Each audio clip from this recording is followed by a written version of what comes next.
Shalom jemaat pagi. Selamat pagi semua jemaat. Sebelum kita memulai ibadah pada pagi hari ini, bersama-sama kita membacakan visi misi Sekolah Tinggi Teologi Aletheia. Visi: menjadi lembaga pendidikan tinggi gerejawi yang memperlengkapi para pemimpin gereja untuk berteologi reform secara kritis, berkemampuan mengembalakan dan berkarakter serupa Kristus. Misi 1. Menumbuhkan pemikiran kritis dalam berteologi reform. 2. Mengembangkan kemampuan pengembalaan melalui pendidikan kepemimpinan hamba, servant leadership. 3. Membentuk karakter serupa Kristus melalui pemuritan. Saya persilakan untuk mengambil waktu teduh.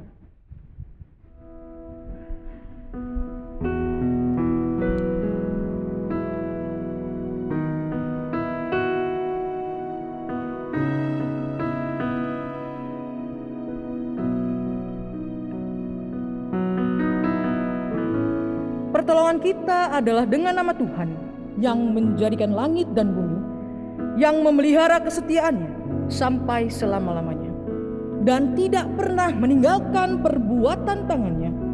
Anugerah dan sejahtera dari Allah Bapa dan dari Tuhan kita Yesus Kristus menyertai kita. Amin. Kita bersyukur atas anugerah Tuhan. Kita datang beribadah kepadanya. Oleh karena itu, kita hormat akan kebesaran namanya. Tuhan adalah Raja yang layak diagungkan dan dipuji. Bersama kita mengagungkan Dia, hormat bagi Allah Bapa, medley kemuliaan bagi Tuhan.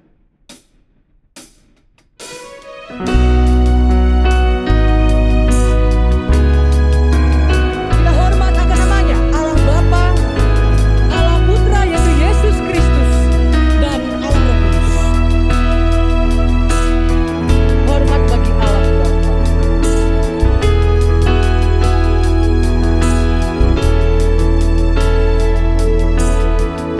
Hormat bagi Allah Bapa,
11 berbunyi demikian.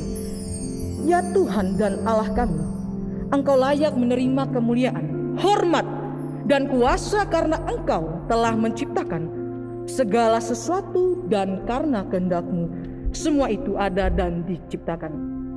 Tuhan Yesus adalah kekuatan di dalam kehidupan kita. Kita tidak perlu gentar, kita tidak perlu yang namanya takut dalam langkah kehidupan kita. Kita percaya bahwa Tuhan Yesus adalah sumber kekuatan. Bahkan di dalam lembah yang kelam kita dapat melewatinya karena Dia beserta dengan kita. Mari kita bersorak akan namanya yang berkuasa, karena Dia adalah Allah yang perkasa. Kita menyanyikan kusorakan haleluya.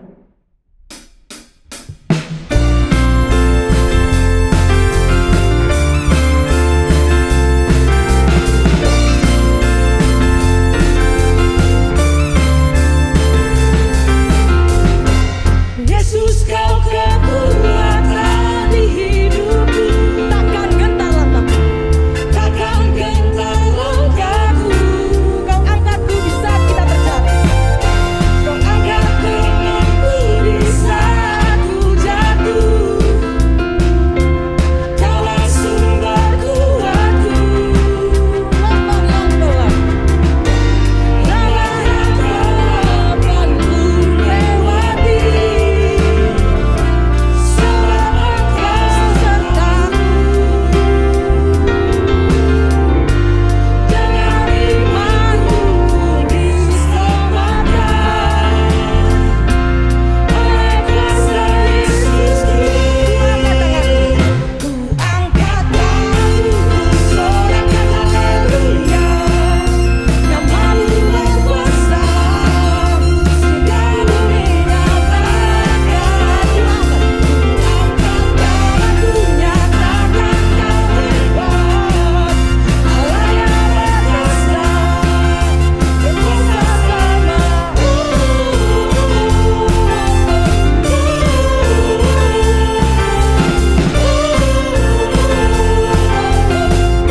Yesus kau kekuatan.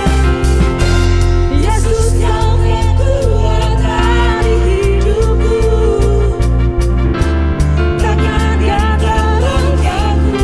Kau angkat tanganku di saat ku terjatuh. Kau angkat tanganku di saat ku jatuh. Kaulah sumber kuatku. Lembah yang gelap kita dapat melewati. Lembah yang gelap kan ku lewati.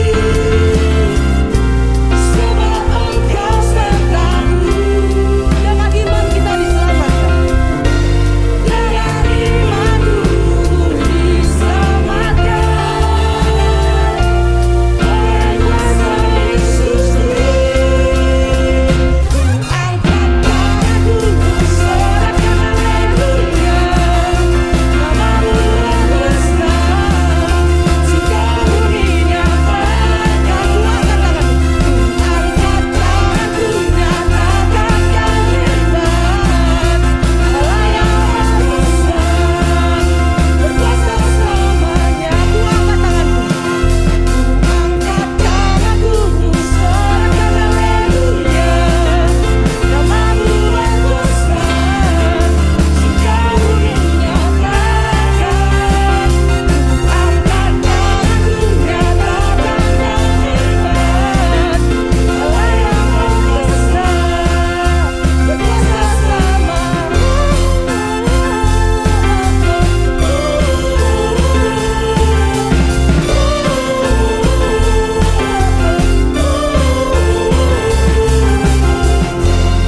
Saya persilakan untuk duduk. Di dalam kehidupan kita, seringkali kita melakukan hal-hal yang mungkin tidak menyenangkan hati Tuhan. Kita mungkin menyakiti teman kita, rekan kerja kita, keluarga kita, atau mungkin tanpa kita sadar kita menyakiti hati Tuhan. Mari kita memohon rahmat Tuhan untuk mengampuni segala dosa dengan menyanyikan lagu NKB 23 di dalam kasih yang teguh.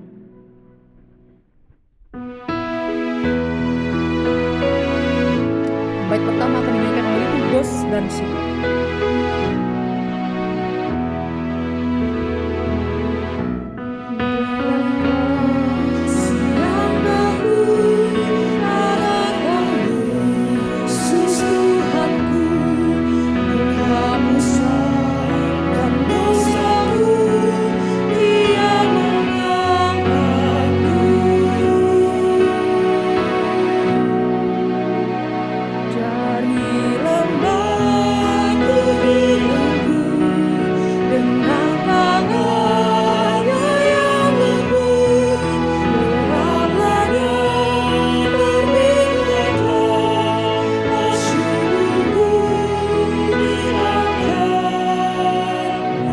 Bait kedua jemaat wanita.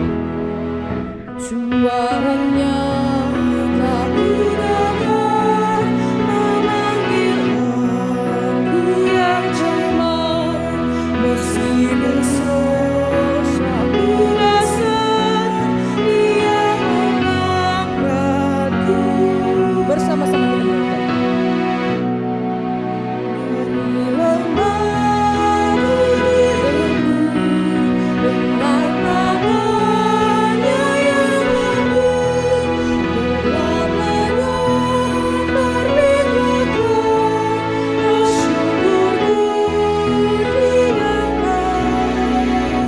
Bait ketiga jemaat pria saja.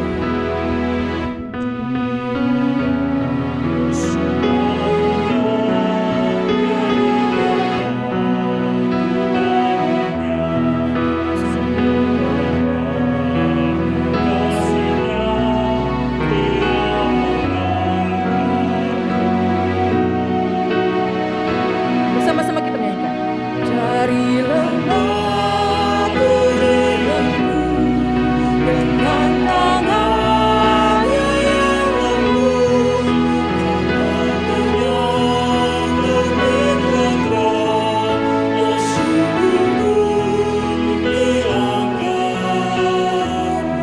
bait tempat kita bunyikan bersama-sama.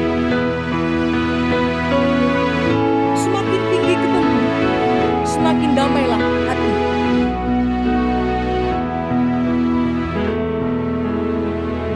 Semakin tinggi kudaku, semakin damai hatiku, sebab kasih-Nya yang baru, Dia mengangkatku.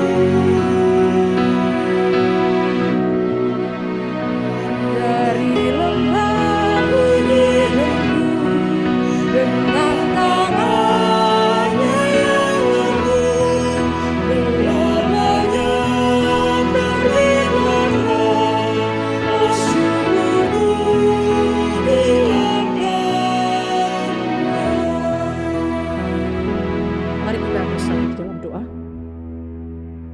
Ya Yesus, Tuhan Sang Juru Selamat kami yang hidup, kami datang kepadamu dengan ketidaklayakan. Kami penuh dengan dosa yang kami perbuat. Ampuni kami Tuhan.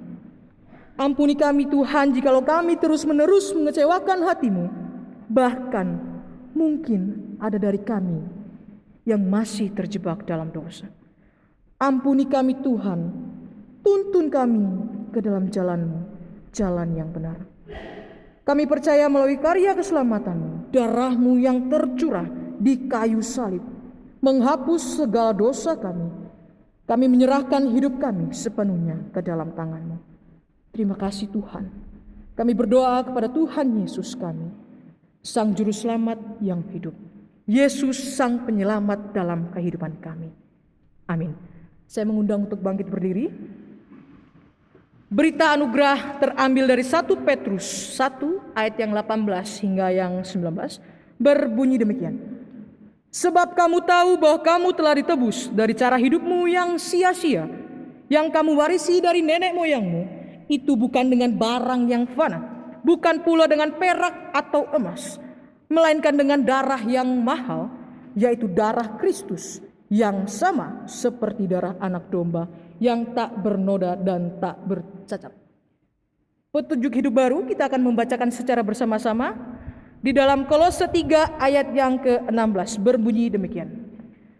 Hendaklah perkataan Kristus diam dengan segala kekayaannya di antara kamu, sehingga kamu dengan segala hikmat mengajar dan menegur seorang akan yang lain, dan sambil menyanyikan mazmur dan puji-pujian dan nyanyian rohani, kami mengucap syukur kepada Allah dalam hatimu. Bersama dengan orang di sepanjang segala zaman dan abad, kita mengakui iman kita, pengakuan iman rasuli yang berbunyi demikian. Aku percaya kepada Allah, Bapa yang Maha Kuasa, Khalik langit dan bumi, dan kepada Yesus Kristus, Anaknya yang tunggal Tuhan kita, yang dikandung dari Roh Kudus, lahir dari anak darah Maria, yang menderita sengsara, di bawah pemerintahan Pontius Pilatus, disalibkan, mati dan dikuburkan, turun ke dalam kerajaan maut. Pada hari yang ketiga, bangkit pula dari antara orang mati, naik ke sorga, duduk di sebelah kanan Allah, Bapa yang Maha Kuasa. Dan dari sana ia akan datang untuk menghakimi orang yang hidup dan yang mati. Aku percaya kepada Roh Kudus, gereja yang kudus dan am, persekutuan orang kudus, pengampunan dosa, kebangkitan tubuh, dan hidup yang kekal. Amin. Saya persilakan untuk duduk kembali. Kita akan memasuki doa syafaat. Mari kita bersatu di dalam doa. Mari kita berdoa. Bapa kami yang bertahta di dalam kerajaan surga, kami bersyukur Tuhan untuk kasih-Mu di dalam kehidupan kami. Itu semua hanya oleh anugerah-Mu. Bapa, di saat ini kami ingin menaikkan pokok doa syafaat kami. Kami berdoa Tuhan, kami bersyukur di mana telah terpilih kepemimpinan baru terhadap STT Aletheia. Kiranya Engkau memberkati, berikan hikmat bagi setiap para dosen dalam melakukan tugas dan tanggung jawabnya Tuhan. Kami juga ingin berdoa Tuhan, kami teringat untuk kota Cilegon Tuhan. Mungkin masih banyak pergumulan Tuhan oleh orang-orang Kristen yang sedang berusaha Tuhan. Kiranya Engkau berkati mereka Tuhan, Engkau berikan hikmat bagi mereka Tuhan. Engkau ketuk setiap hati dari masyarakat kota Cilegon Tuhan, agar merasakan toleransi dan damai sejahtera hanya daripada-Mu. Kami menyerahkan setiap pokok doa syafaat kami ke dalam tangan-Mu. Di dalam nama Tuhan Yesus kami berdoa. Amin. Sebelum kita memasuki firman, lagu berjudul When in Our Music, God is Glorified, yang di dalam Hymn of Praise begitu ya, diciptakan oleh Fred Green, menuliskan teks ini di Norwich pada tahun 1971 di Inggris. Awalnya dengan judul When in Man's Music God is Glorified. Teks hymn ini merupakan satu-satunya susunan yang menjelaskan alasan mengenai tentang musik gereja, berhubungan dengan kerendahan hati. Dan lalu di bait yang ketiga juga membahas mengenai tentang sejarah gereja, musik gereja. Dan pada bagian terakhir menyajikan mengenai model Alkitabiah. Mari kita memaknai bersama akan lagu ini sebelum kita mendengarkan firman Tuhan yang akan dibawakan oleh Evangelis Yunus Tandio. Kita menyanyikan When in Our Music God is Glorified.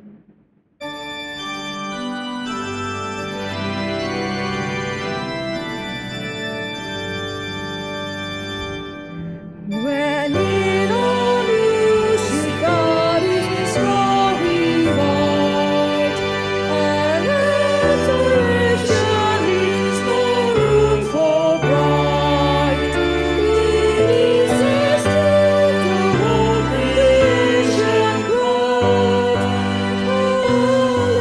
Hallelujah.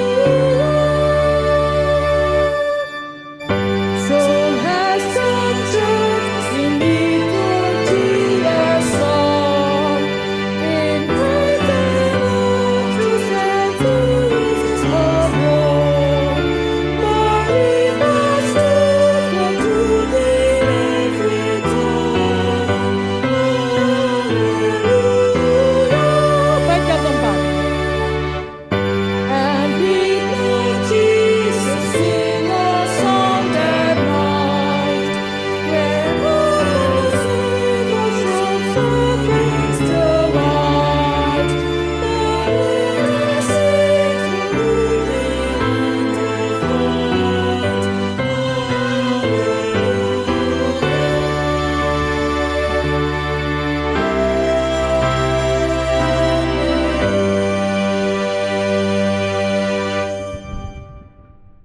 Mari kita bersama-sama sebelum merenungkan firman Tuhan, mari kita berdoa. Tuhan Bapa kami di surga, saatnya bagi kami untuk kami datang kepadamu di dalam firman. Dan ketika kami membaca dan merenungkan firman-Mu ya Tuhan, kiranya Roh Kudus-Mu boleh menolong kami untuk kami boleh memahami dan kami boleh menghayati dan kami pun boleh mengamalkannya di dalam perilaku kami setiap hari. Dan kiranya Engkau berkenan akan ucapan mulutku dan renungan hatiku ya Tuhan, gunung batuku dan penebusku. Amin. Ya, selamat pagi semuanya, baik rekan-rekan dosen, mahasiswa maupun juga kita juga ada beberapa tamu dari Departemen Pendidikan Teologi, Pak Aryono, selamat datang, dan juga para dosen yang lain. Kiranya kita bersama-sama boleh bersama-sama beribadah, termasuk para staf yang hari ini mulai bergabung dengan kita beribadah secara onsite. Ya, baik, Bapak Ibu Saudara, tema semester ini kita memang berpusat pada firman Tuhan, dan kemudian saya berpikir apa yang berkaitan dengan bidang yang memang saya tekuni, yang saya memang menjadi bagian dari hidup dan pelayanan saya, yaitu tentang musik. So, saya memilih tema Sing with Understanding, dan dengan subtema To Root Our Music and Songs to Faithful Biblical Teaching. Jadi bagaimana kita mengakarkan musik kita dan nyanyian-nyanyian kita kepada pengajaran firman Tuhan atau pengajaran Alkitab yang benar, yang setia. Nah, sebagai pembukaan saya akan mengutip ucapan dari Jennings Ligon Duncan Tree. Ini adalah seorang pendeta dari gereja Presbyterian di daerah Jackson, Mississippi, termasuk dia adalah juga lulusan dari Reformed Theological Seminary di Jackson, Mississippi. Dia menulis buku tentang ibadah Kristen, dan kemudian salah satu statement dia mengatakan bahwa the core of public worship, jadi inti dari ibadah bersama, ya ibadah Kristiani, ya karena ini dari background Reform, ya dari RTS maupun juga dari First Presbyterian di Jackson, Mississippi. Maka inti dari ibadah Kristen itu ada 5: read the Bible, preach the Bible, pray the Bible, sing the Bible, and see the Bible. Mungkin yang 4 kita bisa pahami dengan baik. See the Bible yang dimaksud adalah sakramen-sakramen yang diadakan di dalam ibadah-ibadah Kristen, di mana kita bisa melihat secara langsung dengan mata kita melihat bagaimana karya Tuhan itu, karya keselamatan Tuhan itu dinyatakan dalam bentuk sakramen baptisan maupun juga perjamuan kudus. Tapi kita tidak membahas yang bagian yang kelima tadi, kita membahas bagian yang keempat, sing the Bible. So, di dalam ibadah-ibadah Kristen ini adalah inti dari ibadah Kristiani, ibadah bersama terutama corporate worship, bahwa segala aktivitas dalam ibadah itu dipusatkan pada Alkitab, pada firman Tuhan. Termasuk di dalamnya adalah membaca firman Tuhan, mengkhotbahkan firman Tuhan, berdoa firman Tuhan, menyanyikan firman Tuhan, dan bahkan melihat firman Tuhan di situ. Nah, apa yang dimaksud dengan sing the Bible? Dia berkata, sing the Bible means our singing ought to be biblical, shot through with the language, categories, and theology of the Bible. Nyanyian-nyanyian kita haruslah biblical, harus alkitabiah, sejalan dengan bahasa, kategori-kategori maupun juga teologi dari Alkitab. Nah, ini yang diungkapkan oleh Jennings Ligon Duncan Tree, bahwa nyanyian-nyanyian kita, our singing, itu harus benar-benar berakar pada firman Tuhan, baik di dalam pembahasaan, kemudian juga kategori-kategorinya, mengkaitkan kategori nyanyian kemudian ke dalam kategori Alkitab, maupun juga teologi dari Alkitab itu sendiri. Ini yang diungkapkan beliau tentang sing with understanding. Nah, sing the Bible berarti juga karena ini mengkaitkan dengan firman Tuhan, maka perlu adanya understanding. 2 bagian Alkitab yang akan kita renungkan bersama-sama. Yang pertama dari 1 Korintus 14 ayat 15. Jadi apakah yang harus kubuat? Aku akan berdoa dengan rohku, tetapi aku akan berdoa juga dengan akal budiku. Aku akan menyanyi dan memuji dengan rohku, tapi aku juga menyanyi dan memuji juga dengan akal budiku. Nah, dua ungkapan yang paralel yang diungkapkan oleh Paulus di bagian ayat ini, yaitu di dalam public worship, di dalam ibadah bersama pada waktu itu, berdoa itu sejajar dengan menyanyi dan memuji. Sejajar, paralel. Dan kemudian kedua aktivitas ini, baik berdoa maupun menyanyi memuji tadi, merupakan suatu kegiatan rohani, suatu aktivitas rohani. Karena dikatakan, aku berdoa dengan rohku, aku menyanyi dan memuji dengan rohku juga. Rohku yang dimaksud adalah rohnya Paulus sendiri, gitu ya, roh manusia dari kemanusiaan Paulus, bahwa ini adalah bagian dari manusia, yang invisible, yang nggak bisa dilihat. Roh, nggak ada orang yang bisa lihat roh ya. So, bagian invisible dari manusia yang juga identik dengan pribadi Allah yang roh. Kita tahu di Yohanes 6, Yesus juga berkata, Allah itu roh, maka kamu harus menyembah Dia di dalam roh dan kebenaran. So, berdoa, menyanyi dan memuji merupakan aktivitas rohani. Tetapi pada ayat ini Paulus tidak hanya menekankan bahwa dua ini adalah aktivitas rohani, di mana kita bisa bersekutu dengan Allah, memiliki kedekatan dan intimasi dengan Allah melalui roh kita, dengan roh Tuhan. Tidak hanya itu saja, Paulus menekankan bahwa baik berdoa maupun menyanyi dan memuji itu juga harus melibatkan akal budi kita atau bagian yang berkaitan dengan intelektual kita. Maka terjemahan dari NIV mengatakan, I will sing with my spirit, but I will also sing with my understanding. Jadi melibatkan heart and mind. Wah, ini slogan kita ya. Slogan kita yang baru. Mind and heart, heart and mind.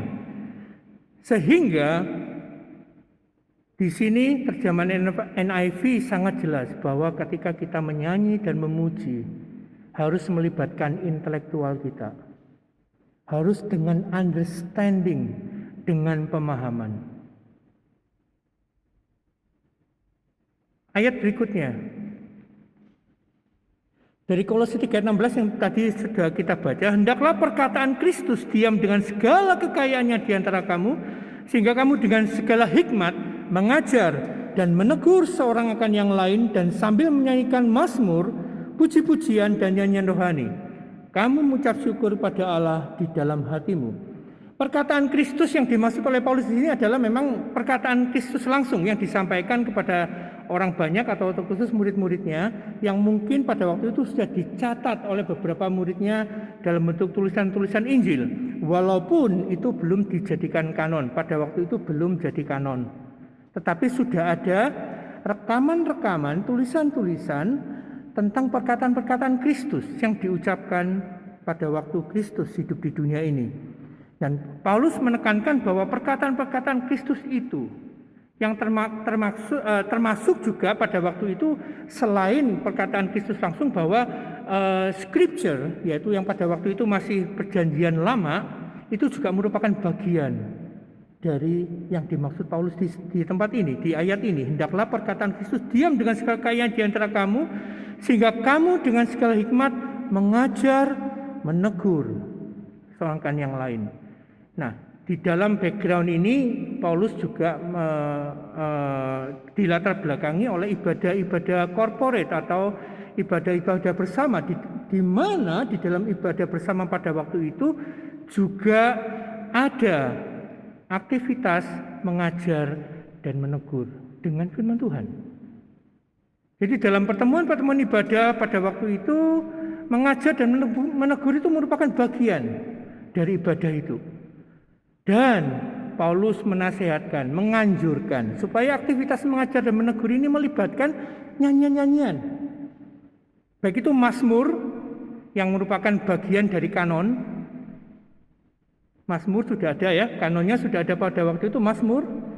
Dan kemudian puji-pujian yang dipakai kata Yunaninya adalah himnos atau hymns kalau digunakan dalam bahasa Inggris, yang menjelaskan tentang nyanyian-nyanyian Yunani atau himne-himne Yunani yang sudah ada pada zaman Paulus. Jadi pada zaman Paulus itu sudah ada himne-himne Yunani yang kebanyakan, yang mayoritas bersifat objektif, yaitu yang ditujukan langsung kepada Allah, kepada Tuhan, ya. Pengertian dari himnos itu seperti itu, nyanyian-nyanyian objektif yang langsung ditujukan pada Tuhan. Kita tahu bahwa ada nyanyian-nyanyian yang kalau kita nyanyikan maka sebagai orang kedua itu adalah Tuhan atau Allah. Jadi Tuhan atau Allah bukan orang ketiga, tapi orang kedua di situ. Orang pertamanya kita dong yang nyanyi, ya. Nah, kalau orang keduanya itu Tuhan atau Allah, maka dikatakan bahwa nyanyian itu adalah nyanyian objektif yang ditujukan kepada Allah. Dan kemudian nyanyian-nyanyian rohani ini adalah nyanyian-nyanyian yang pendek, ya, nyanyian-nyanyian pendek yang juga merupakan bagian dari kehidupan ibadah Kristiani pada waktu itu. Nyanyian-nyanyian yang pendek yang mudah dihafal, dan kemungkinan besar ketika Paulus dan Silas itu di penjara, mereka dikatakan juga menyanyi dalam penjara itu, dan kemudian setelah itu kuasa Tuhan dinyatakan, gempa bumi, kemudian semua kunci-kunci terbuka, ya.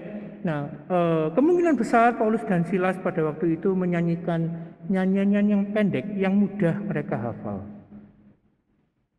Kalau nyanyian himne-himne Yunani atau Greek, ya, itu umumnya panjang-panjang, jumlah baitnya itu bisa sampai belasan bait. Jadi kalau belasan bait kayaknya susah deh dihafal, ya. Tetapi kalau nyanyian-nyanyian pendek itu yang mudah dihafal. Sehingga Paulus mengincludekan semua genre nyanyian jemaat ini, baik mazmur yang merupakan murni firman Tuhan karena bagian dari kanon, kemudian himne-himne Yunani pada waktu itu, dan juga nyanyian-nyanyian pendek, nyanyian rohani. Dan itu digunakan untuk mengajar dan menegur. Tentunya nyanyian yang bisa digunakan untuk mengajar dan menegur tentunya nyanyian-nyanyian yang punya akar kuat pada Alkitab, pada doktrin dari firman Tuhan itu sendiri. Nah, Bapak Ibu Saudara, di dalam sejarah musik, nah tadi Kristi sudah sedikit menyentil bagian dari sejarah karena ada di bait kedua dari lagu When in Our Music God is Glorified. Nah, di dalam sejarah musik kita punya satu bapak musik gereja yang bagi saya juga salah seorang idola saya gitu ya, yaitu yang bernama Johann Sebastian Bach. Johann Sebastian Bach berasal dari Jerman. Hidup tahun 1685 sampai 1750, ya. Dan musik-musik dia, by the way, sebelum ngomong musiknya, dia adalah satu-satunya komposer di zaman klasik, ya, khususnya di zaman barok tahun 1600 sampai 1750, yang begitu religius. Musiknya dikenal orang sampai sekarang sebagai musik yang religius, ya, musik religius. Bahkan seorang konduktor kontemporer zaman sekarang dari Inggris yang namanya John Eliot Gardiner menulis sebuah buku tentang dia, tentang musik-musiknya dengan judul Bach, Music in the Castle of Heaven. Bach, Music in the Castle of Heaven. Jadi musik di dalam istana surga. Karena memang dunia mengakui bahwa musik dari Johann Sebastian Bach, atau saya singkat Bach gitu aja ya, adalah musik-musik yang sangat religius. Kenapa kok dia musiknya bisa begitu religius? Because ini seorang penulis yang namanya Jaroslav Jan Pelikan Jr. berkata, "It is not surprising that Bach's music stands unexcelled among artistic expression of the Christian faith. It is because of Bach's musical outputs have a broad and deep combination of musical prowess, personal devotion, and theological understanding." Tidak mengejutkan jika musik-musiknya Bach itu tidak terkalahkan di antara semua ekspresi artistik dari iman Kristen. Ini karena musik-musiknya Bach itu memiliki suatu kombinasi yang dalam dan luas dari musical prowess. Ini musical prowess itu kecakapan atau kehandalan musik. Ya, by the way, memang Bach dikenal sebagai tidak hanya bapak musik gereja, tetapi bapak musik dunia. Karena apa? Saudara-saudara pemusik pertama, Anda tahu major minor system, mayor minor yang kita pakai sekarang, itu dia yang temukan. Bukan ciptakan ya, menemukan. Kalau ciptakan, yang menciptakan sound musik itu Tuhan, gitu ya. Dia yang menemukan. Karena sebelum Bach mencoba meramu suatu sistem yang lebih ringkas dan lebih sederhana, itu zaman Renaissance itu mereka memiliki sekitar 12 tangga nada yang berbeda, dan hanya pemusik-pemusik yang benar-benar belajar itu yang bisa menyanyikan dan menghafal 12 tangga nada tersebut yang dikenal dengan church modes. Ya. Dan anyway, kemudian sama Bach ini disederhanakan menjadi suatu sistem. Dari 12 sistem menjadi satu sistem. Major minor system atau sistem diatonik yang lebih modern seperti itu, ya, yang kita kenal sampai sekarang. Jadi kita sangat bersyukur bahwa yang menemukan itu adalah anak Tuhan dan dipakai oleh seluruh dunia. Bahkan musisi-musisi jazz zaman sekarang, sangat mengagungkan Johann Sebastian Bach. Karena chord-chord dari jazz yang begitu colorful itu juga ditemukan oleh Johann Sebastian Bach. Jadi benar ya kata pengkhotbah, nothing new under the sun. Tidak ada sesuatu yang baru di bawah matahari. Jadi jazz yang sangat populer zaman sekarang, ternyata akarnya juga sama dari musik-musiknya dari Johann Sebastian Bach. Nah, kehandalan musik dari Bach ini juga sangat terkenal karena apa? Dia sanggup menggabungkan unsur-unsur doktrinal dan biblikal dengan musik, dengan artistik dari musik itu sendiri. Salah satu yang dia lakukan adalah menggunakan word painting. Word painting itu adalah bagaimana suatu ide dari teks itu kemudian digambarkan secara musik. Misalkan, kalau ngomong soal surga pasti pakai nada tinggi.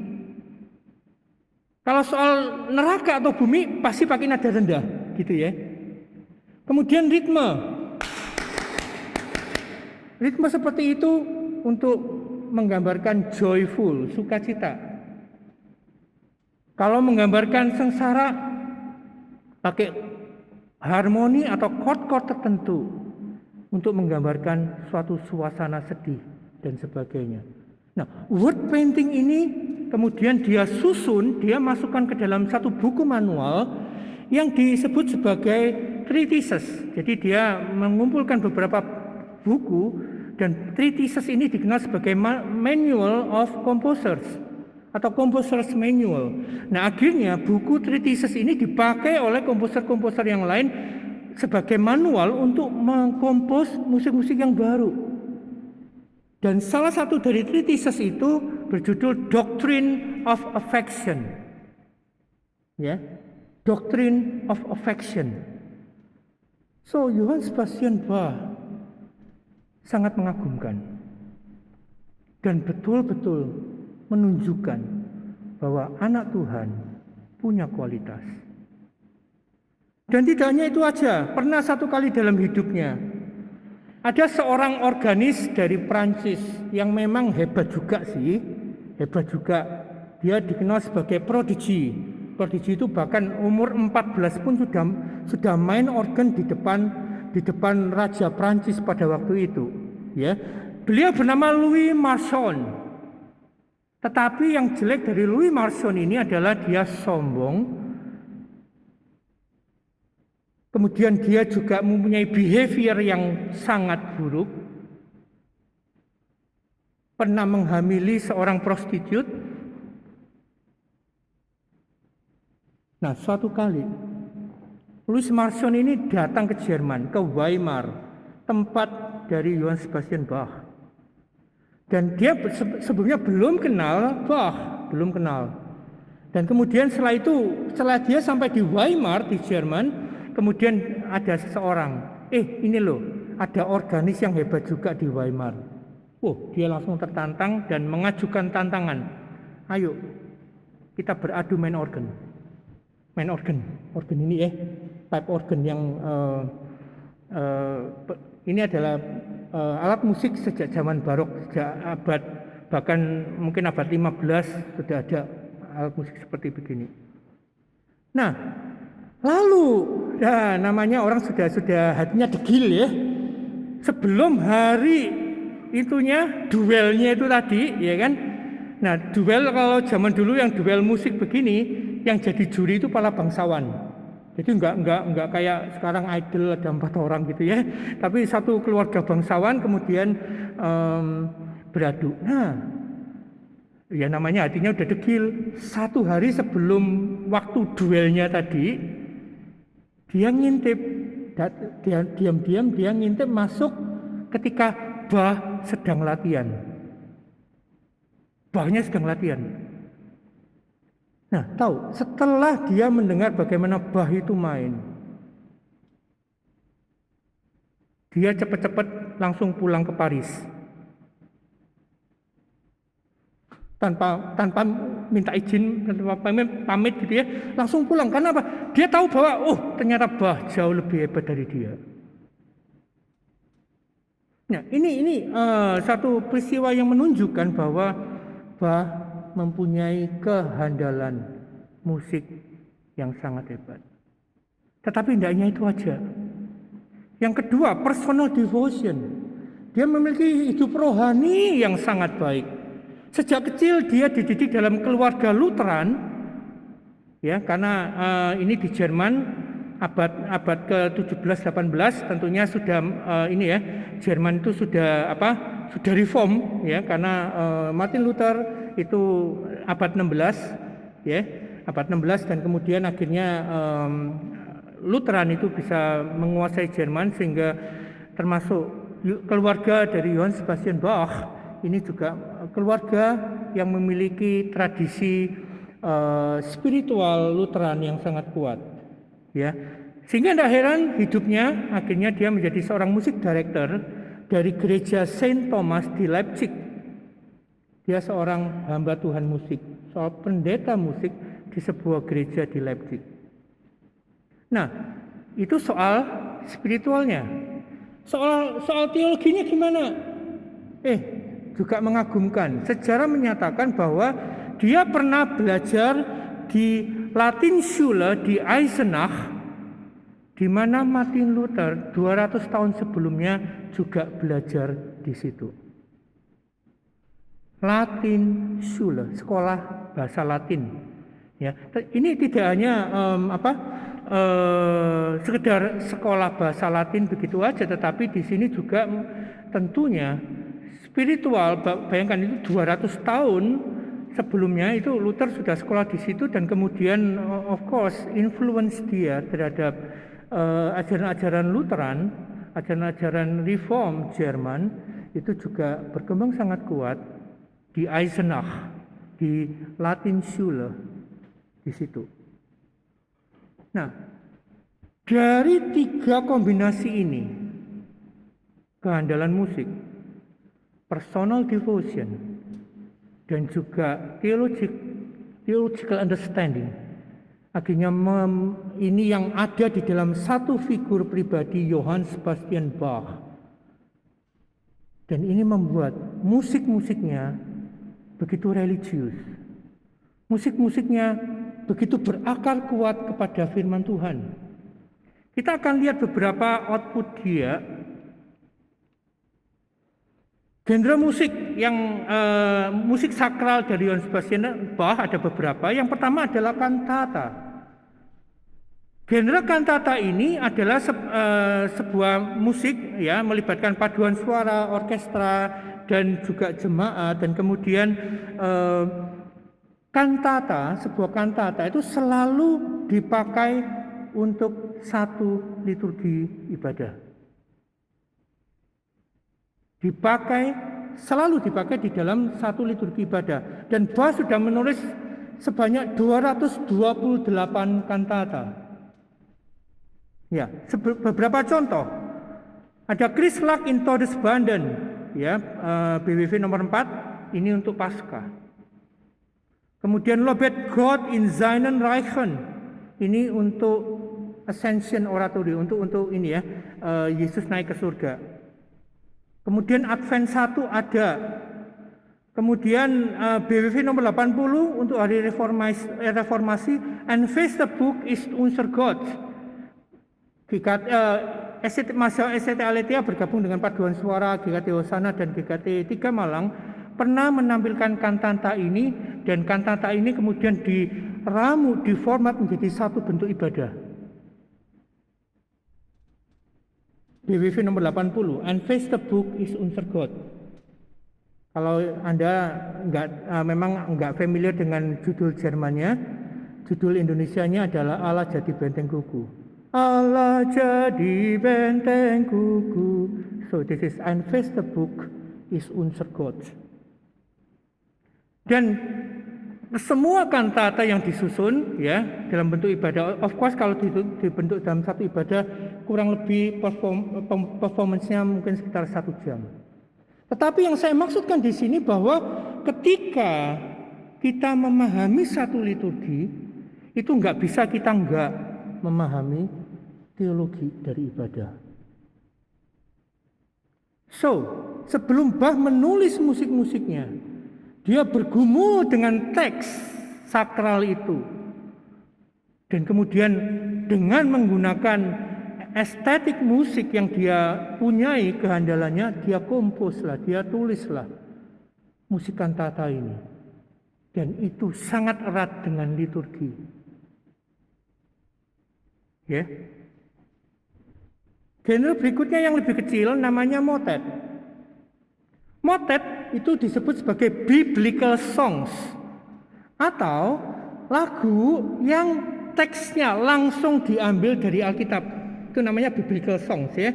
Jadi teks langsung dari Alkitab diambil langsung dibikin lagu. Nah, motet ini biasanya lebih pendek ya, lebih pendek, musik untuk paduan suara lebih pendek, iringannya juga lebih sederhana ya. Nah, salah satu contoh itu BWV 225, Singet den Herrn ein neues Lied. Mazmur 149, nyanyikanlah bagi Tuhan nyanyian baru. Langsung diambil dari Mazmur 149. Kemudian dari Roma 8, jadi tidak hanya dari Mazmur ya, bahkan dari bagian Alkitab yang lain yang bukan merupakan syair, juga dia tulis jadi lagu. Roma 8, 26, 29, Roh Kudus penolong dalam kelemahan. Dan contoh yang lain, dan ini memang jumlah motet tidak sebanyak jumlah kantata yang dia tulis, tetapi dia menunjukkan bahwa selain dari teks-teks di luar Alkitab, dia juga mengambil teks yang langsung dari Alkitab, dituliskan lagu. Dan ketika dia tulis lagu, ya sekali lagi dia bergumul dengan teks itu, dan kemudian dicurahkanlah, diutarakanlah itu dalam bentuk ornamen-ornamen musik, bahkan motif-motif musik yang begitu klop, begitu match antara itu. Bentuk yang lain adalah choral arrangement. Choral ini adalah genre musik nyanyian jemaat, nyanyian himne jemaat di Jerman yang awalnya memang dikembangkan oleh Martin Luther. Dan kemudian masih banyak penulis-penulis Jerman choral yang lainnya ya. Nah, koral ini sekarang adalah nyanyian jemaat, ya. Yang kemudian dia arrangement menjadi misalkan musik organ, atau di aransemen menjadi nyanyian jemaat 4 suara gitu ya. Itu choral arrangement yang dilakukan oleh Bach. Dan karya-karya besar yang lainnya adalah oratorio dan passion. Oratorio itu adalah satu karya besar, orkestra, paduan suara, solois, jemaat juga dilibatkan ya, dalam bentuk itu. Ada Christmas oratorio, ada ya, kemudian ada Weimar oratorio ketika dia ada di Weimar. Kemudian passion itu adalah karya oratorio yang besar yang menceritakan tentang penderitaan Kristus, kisah penderitaan dan kematian Kristus. Ada 2 passion yang dia tulis, yaitu Saint John Passion dan Saint Matthew Passion, yaitu passion yang ditulis menurut Injil Yohanes dan Injil Matius. Dan passion yang berdasarkan dari Injil Matius ini, Saint Matthew Passion, itu pernah diadakan satu survei terhadap konduktor di dunia, sekitar lebih dari 200 konduktor dunia, diadakan survei dengan pertanyaan seperti ini. Jika Anda suatu saat tersesat di sebuah pulau yang terpencil, Anda diizinkan hanya boleh bawa 1 CD. Zaman itu CD ya, belum ada Spotify. CD, bawa 1 CD, kira-kira CD apa yang kamu bawa? Dan ternyata sangat mengherankan, hasil survei ini 40% lebih mereka memilih Saint Matthew Passion. 40% lebih. Saint Matthew Passion. Panjangnya 3,5 jam, Bapak Ibu. Tetapi di bagian ini ada melodi yang sangat terkenal, yang kita akan selalu nyanyikan lagu itu ketika Jumat Agung. Mi la sol fa mi re mi di ra da di ra di ram. Ya, Anda tentunya kenal dengan lagu itu. Dan lagu itu bukan, melodinya bukan Bach yang ciptakan, tetapi Bach pakai koral itu di dalam Saint Matthew Passion-nya sebagai bagian-bagian reflektif. Setelah satu babak kayak drama gitu, ada satu babak berakhir, maka ditutup dengan koral itu. Kemudian babak berikutnya, satu babak berakhir, jemaat menyanyikan itu sebagai refleksi, kayak Mazmur ada selah gitu ya, ada selah, jemaat merefleksi dengan pujian koral kepala yang berdarah. O Sacred Head Now Wounded. Nah, Bapak Ibu Saudara, tujuan saya untuk mengangkat tentang Bach ini, apa sih yang kita bisa pelajari? Pertama, pemahaman tentang pribadi Tuhan. Bukan hanya yang nomor 2 saja, pengajaran teologis yang jelas melalui pemilihan teks yang seksama. Bukan hanya dia sekedar memahami tentang doktrin, padahal memahami doktrin juga penting, juga suatu yang sangat mendasar. Tetapi bagaimana ajaran firman Tuhan tadi itu benar-benar menjadi bagian dari hidup pribadinya, sehingga dia mengenal pribadi Allah itu dengan sangat baik dan sangat dekat. Dan itu kemudian dia ekspresikan di dalam musiknya, baik secara teks maupun juga secara artistic musical expression. Sehingga 3 ini lalu digabung. Nah, permasalahan sekarang memang ini Bach sudah meletakkan satu standar. Seorang musisi gereja standarnya begitu tinggi, ya. Tidak hanya jago musik, tapi juga harus jago teologi. Bahkan ada satu buku teologi yang menganggap dia mungkin juga bagian dari Bach ini sebagai seorang teologian.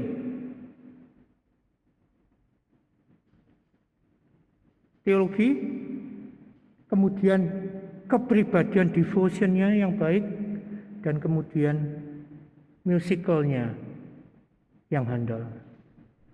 Nah, kebanyakan penulis-penulis lagu zaman modern sekarang, kontemporer, mereka good musician, tapi banyak dari mereka yang not good theologian. Oh, banyak. Maka kita akan banyak menemukan lagu-lagu kontemporer yang secara teologi ini enggak bagus gitu ya. Misalkan pribadi Allah Tritunggal rancu gitu ya.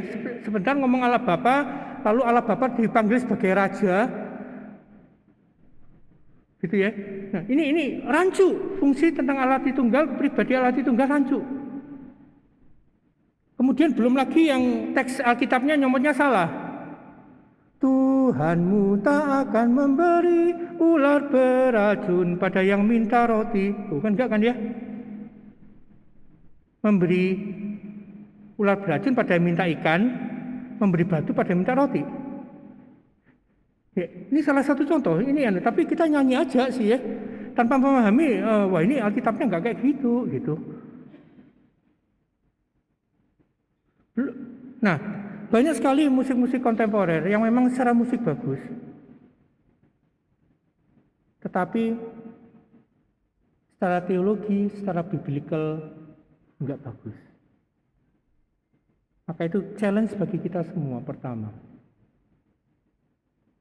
saya encourage kita semua, mari kita berkreasi melalui musik-musik rohani kita, tetapi jangan hanya bagus di musik, tapi juga bagus di teologi dan biblicalnya. Terus plus satu lagi, lagu itu lahir dari pergumulan pribadi kita yang hidup dekat dengan Tuhan dan mengaplikasikan firman Tuhan itu dalam kehidupan kita sehari-hari dan mengekspresikannya melalui musik dan nyanyian. Sehingga selalu di akhir dari komposisi dari Bach ini selalu ada tulisan ini, SDG, Johann Sebastian Bach. Di akhir semua komposisinya, J.S. Bach selalu menuliskan ini. Ini tulisan tangan beliau, bukan tulisan tangan saya ya. Tulisan tangan beliau, SDG, Soli Deo Gloria. Segala kemuliaan bagi Tuhan. Mari kita berdoa. Bapa di surga, kami bersyukur ya Tuhan kalau Engkau sudah memberikan kepada kami melalui kekayaan warisan musik gereja yang demikian kaya, secara khusus melalui salah satu bapak musik gereja kami, yaitu Johann Sebastian Bach. Banyak hal telah kami pelajari ya Tuhan, baik melalui pribadinya maupun musiknya. Dan kiranya kesaksian pribadinya ini boleh menguatkan kami semua untuk senantiasa setia pada pengajaran firman-Mu ya Tuhan. Mendorong kami semua untuk mempelajari Alkitab, mempelajari teologi dengan sebaik-baiknya, dengan sebanyak-banyaknya ya Tuhan. Dan mengekspresikannya melalui musik yang kami nyanyikan, musik yang kami buat, dan semuanya itu hanya untuk kemuliaan nama-Mu ya Tuhan. Terima kasih Bapa, demikianlah perenungan kami, dan kiranya Engkau memberkati hidup kami dengan firman-Mu. Dalam nama Tuhan Yesus kami sudah berdoa. Amin. Saya kembalikan kepada Saudari Kristi.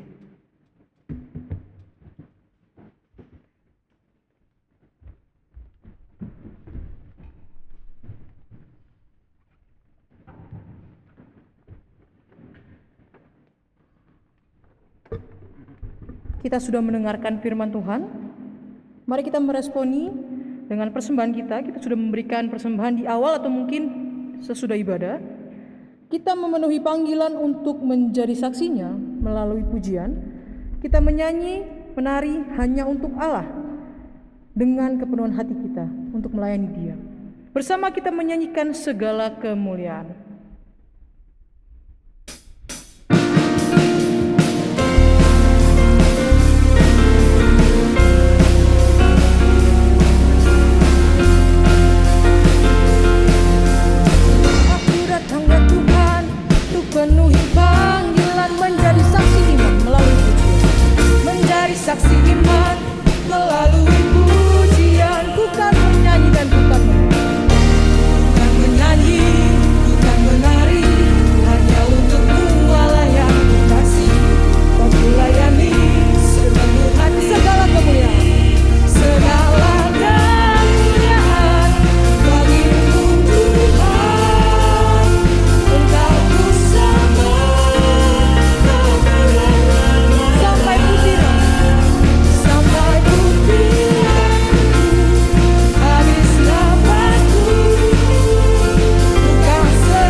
Bapa kami yang bertahta dalam kerajaan surga, kami menyerahkan setiap persembahan ini ke dalam tangan-Mu.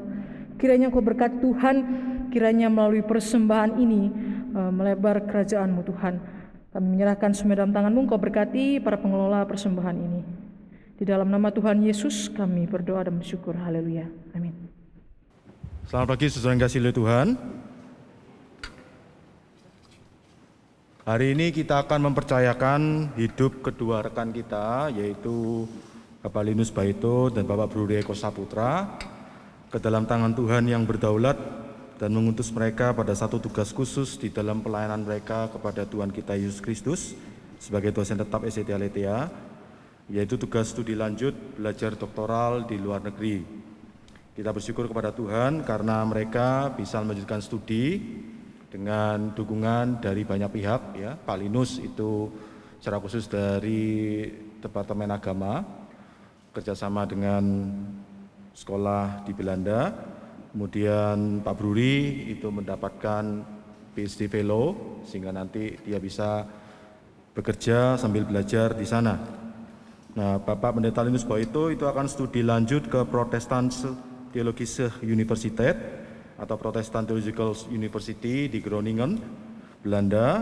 Bapak Bruri Eko Saputra itu akan studi lanjut ke VID Specialized University di Stavanger, Norwegia.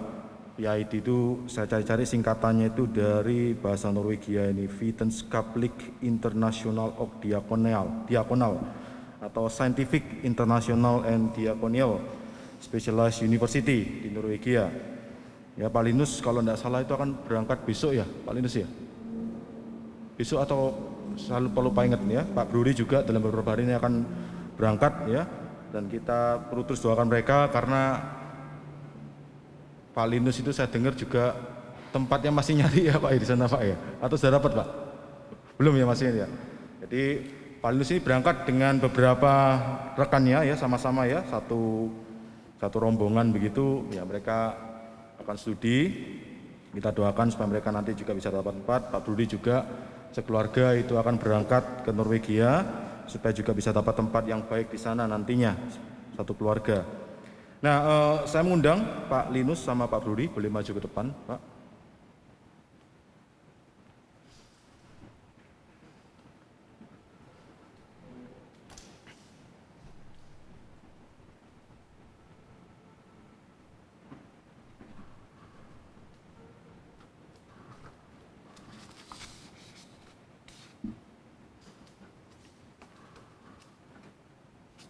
Boleh dekat saya Pak, jangan jauh-jauh Pak.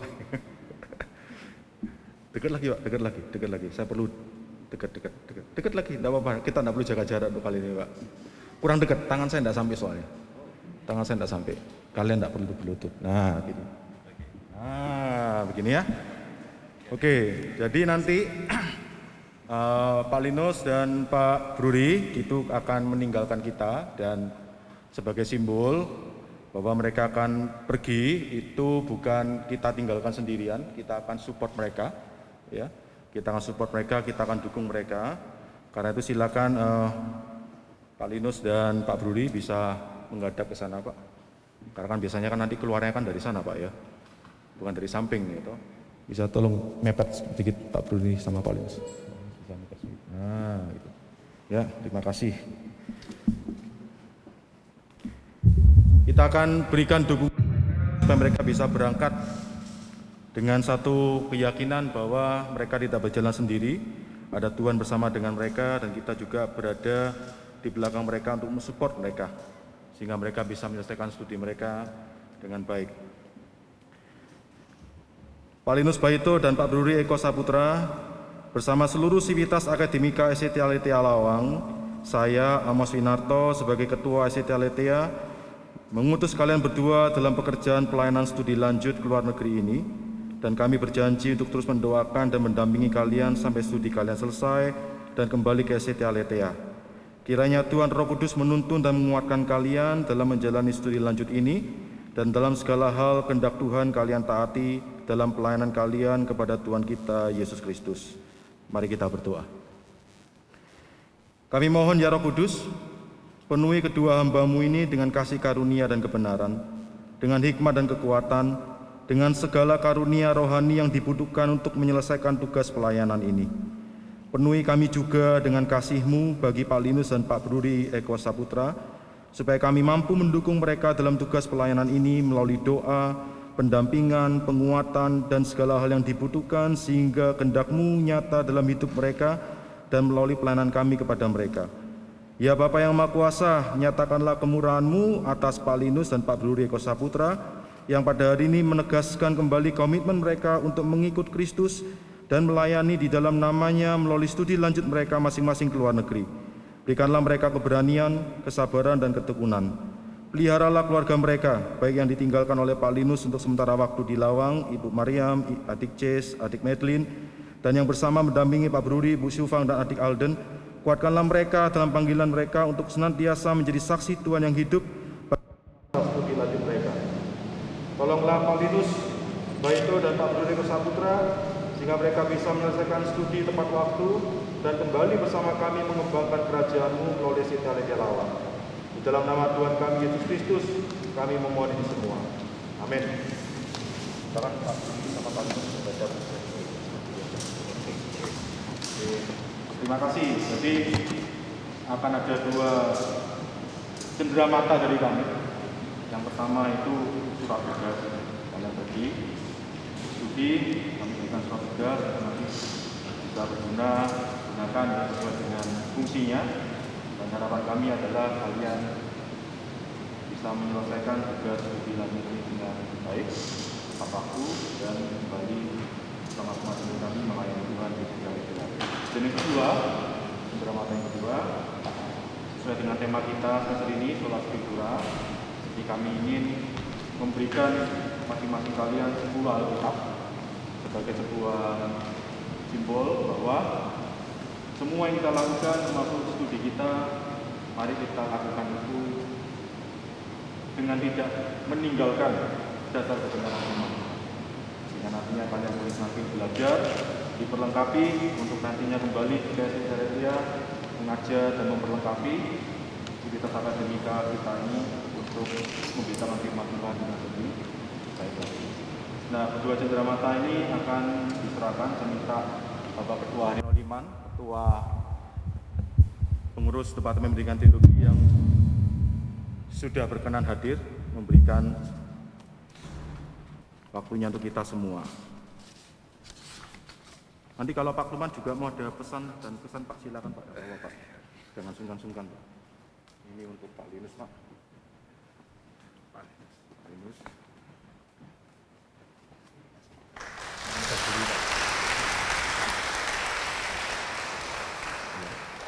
Pak mau ada sambutan? Silakan Pak. Ya, sekalian kita duduk ya. Silakan Pak Bruri sama Pak Linus bisa duduk. Pak, boleh.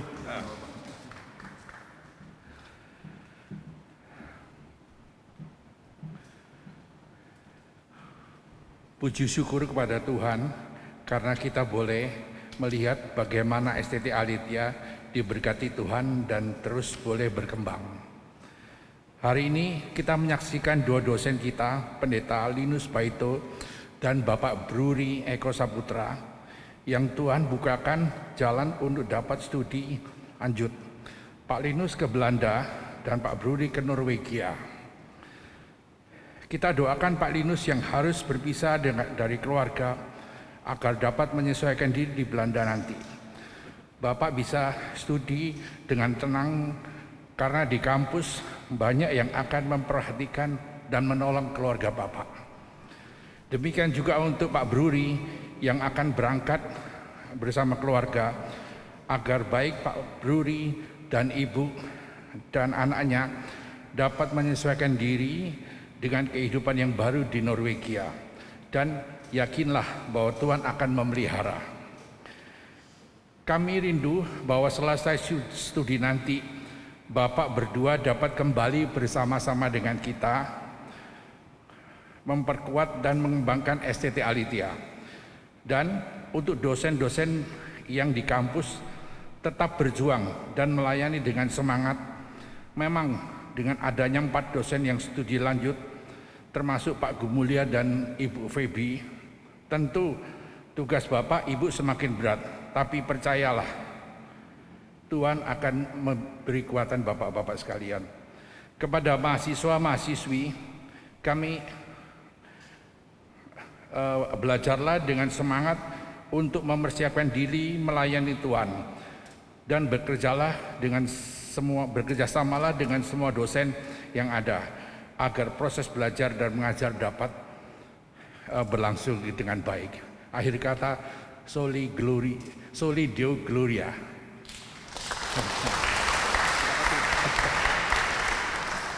Terima kasih Pak Haryono yang sudah berikan kata sambutan yang kiranya boleh menguatkan dan menolong kita, memberikan semangat bagi kita ya untuk melakukan segala tugas pelayanan pepercayakan bagi kita. Ada pesan saya dari teman-teman mahasiswa. Jadi nanti mohon Pak Bruri sama Pak Linus jangan langsung pulang dulu, nanti mau foto bareng gitu ya, supaya teman-teman mahasiswa ini terus memberikan semangat bagi Pak Bruri dan Pak Linus. Diingat bahwa didoakan di Sitaletea supaya studi kalian cepat selesai. Terima kasih, demikian acara doa pengurusan selesai dilakukan. Tuhan Yesus memberkati.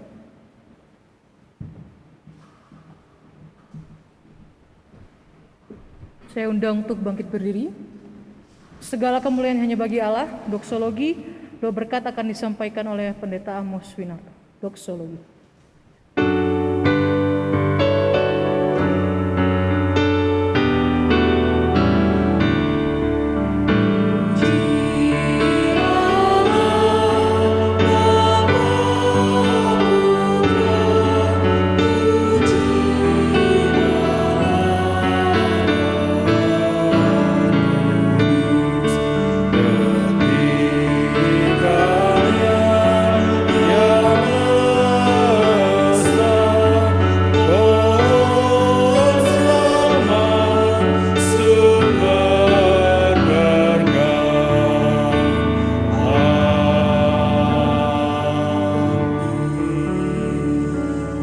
Terima kasih Tuhan, arahkan hatimu kepada Tuhan sumber segala berkat itu. Mari kita memohon berkat darinya.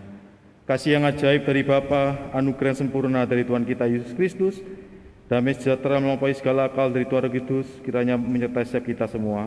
Ulanglah, jadilah berkat bagi banyak orang, karena Tuhan Allah Tritunggal sudah memberkatimu, mulai hari ini dan seterusnya. Amin.